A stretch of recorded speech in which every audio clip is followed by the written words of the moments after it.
Кая барасың? Дей. Украинаға. Дей, мен де шында. Икеу киттік.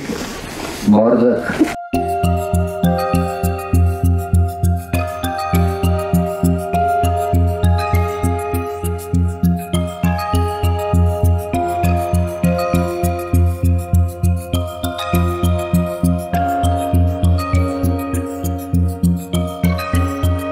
Үзіміз керіп яздық.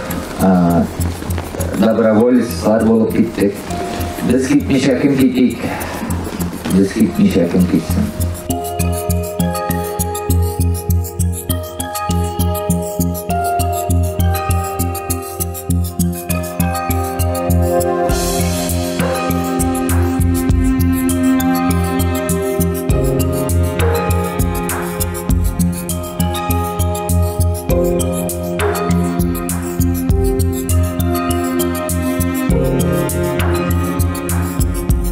Һугышка тикилем Баймак вәкиле менән һөйләшкән вакытта ул саң һугайны бүген Баймак районының авылдарында ир-аттар юк.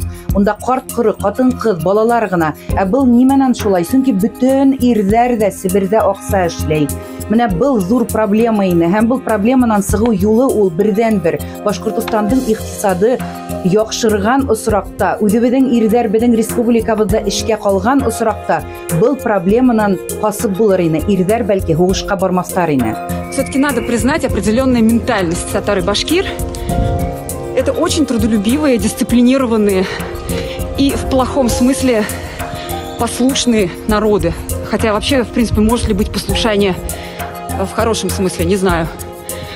И здесь эта самая дисциплинированность играет с ними очень злую шутку, потому что, наверное, можно вспомнить пословицу известную русскую народную: «Заставь дурака Богу молиться, и он себе лоб разобьет».